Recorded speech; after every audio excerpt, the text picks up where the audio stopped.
की चाळीसगावला येणाऱ्या काळात एक मोठी इकॉनॉमी आणण्यासाठी प्रयत्नशील राहायचंय. आज आर्थिक राजधानीमध्ये वर्ल्ड इकॉनॉमिक फोरम मध्ये चाळीसगावचं नाव आज इथं लिहिलं जातंय की आज या दावोसमध्ये जर सगळ्यात मोठा जर गाजावाजा कोणाचा असेल, भारताच्या या मुख्यमंत्र्यांपैकी एक मुख्यमंत्री देवेंद्रजी फडणवीस आज या दावोसमध्ये चारही बाजूने त्यांचं नाव घुमताना दिसतंय की चाळीसगावमध्ये एवढे मोठे प्रकल्प येतील की कितीवर किती शून्य जर म्हटलं तर बऱ्याच लोकांचं गणित चुकेल. नमस्कार. खरं तर मी आज आहे जे इंडियाचं आज नाव दिसतंय, भारताचं नाव दिसतंय, तो भारताचा स्वाभिमानाचा झेंडा फडकताना दिसतोय. हा झेंडा फडकतोय दावोस येथे वर्ल्ड इकॉनॉमिक फोरमच्या इंडियाच्या पॅव्हिलियनचा. खरं तर मोदींच्या नेतृत्वाखाली देश प्रगती करतोय आणि आज या दावोसमध्ये स्वित्झर्लंडमध्ये जगभरातील मोठमोठ्या कंपनीज, सीईओज, फायनान्सर्स, बँकर्स यासोबत अगदी राष्ट्राचे अध्यक्ष पुतीन पासून तर सगळे डोनाल्ड ट्रम्प पासून तर बरीचशी लोक या दावोसच्या त्या कॉन्फरन्समध्ये सहभागी झाले. आणि विशेष आनंद या गोष्टीचा आहे की आज या दावोसमध्ये जर सगळ्यात मोठा जर गाजावाजा कोणाचा असेल, भारताच्या या मुख्यमंत्र्यांपैकी एक मुख्यमंत्री देवेंद्रजी फडणवीस आज या दावोसमध्ये चारही बाजूने त्यांचं नाव घुमताना दिसतंय की महाराष्ट्रामध्ये एवढ्या ट्रिलियन इकॉनॉमीची आपल्याला गरज आहे. हे ज्यावेळेस आपण शब्द ऐकायचो त्यावेळेस बऱ्याच लोकांना ते हसं वाटायचं, पण त्या वस्तुस्थितीला धरून ही स्वप्न जी देवेंद्रजींनी पाहिली, खरं तर इथं आल्यानंतर ते लक्षात आलं की महाराष्ट्रासाठी महाराष्ट्राचे मुख्यमंत्री काय काम करतायत. आज त्यांच्या नेतृत्वाखाली तिसऱ्या दिवशी अनेक एमओयू साईन झाले. त्यातला जर विशेष जर मला आनंद अजून असेल तर चाळीसगावसाठी 15,000 कोटीचा एमओयू देवेंद्रजींच्या नेतृत्वाखाली साईन झाला.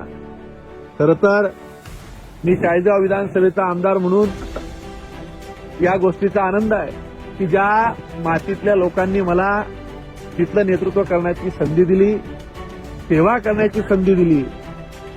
खरं तर त्या लोकांची सेवा कामाच्या माध्यमातून करावी. दावोसला जाऊन कुणी आमदार कंपन्यांना भेटू शकतो, तिथून इन्व्हेस्टमेंट आणू शकतो, जर कोणाला सांगितलं तर कदाचित काही लोकांना ते हसं वाटलं असतं.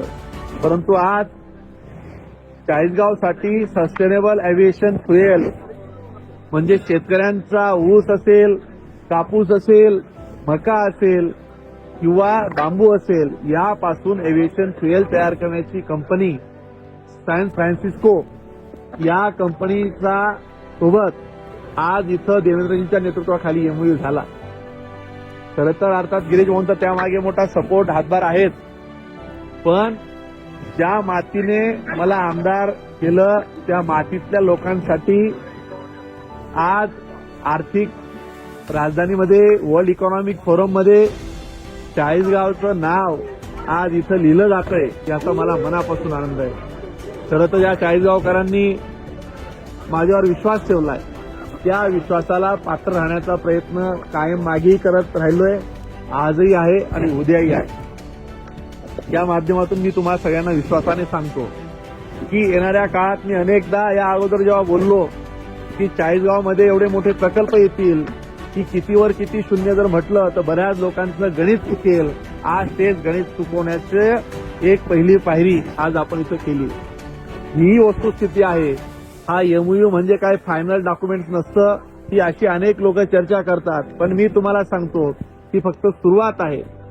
पुढच्या काळात जापान असेल, अमेरिका असेल, बऱ्याचशा देशांमध्ये जाऊन तिथल्या प्रमुख लोकांना भेटून, इन्व्हेस्टर लोकांना भेटून माझं व्यक्तिशः ठरलंय की चाळीसगावला येणाऱ्या काळात एक मोठी इकॉनॉमी आणण्यासाठी प्रयत्नशील राहायचंय. आणि हा प्रकल्प मला विश्वास आहे चाळीसगावला जर आला तर शेतकऱ्यांसाठी ही क्रांती असेल, तरुणांसाठी क्रांती असणार आहे, अनेक तरुणांना रोजगाराच्या संधी या माध्यमातून निर्माण होणार आहे. आणि आज या दावोसमध्ये आल्यानंतर अनेक लोकांचे जे प्रश्न होते की तिथे जाऊन काय होतं, माझं त्यांनाही म्हणणं असेल की राजकारणाच्या पलीकडे चष्म्यातनं बघितलं पाहिजे. तिथं आल्यानंतर अनेक विदेशातले देशातले अनेक इन्व्हेस्टर तिथं येतात. तिथं झालेल्या एमओयूला एक लोकशाही असते की बाबा हा वर्ल्ड इकॉनॉमिक फोरममध्ये तयार झालेला, तिथं साईन झालेला, मुख्यमंत्र्यांच्या समक्ष झालेला आहे.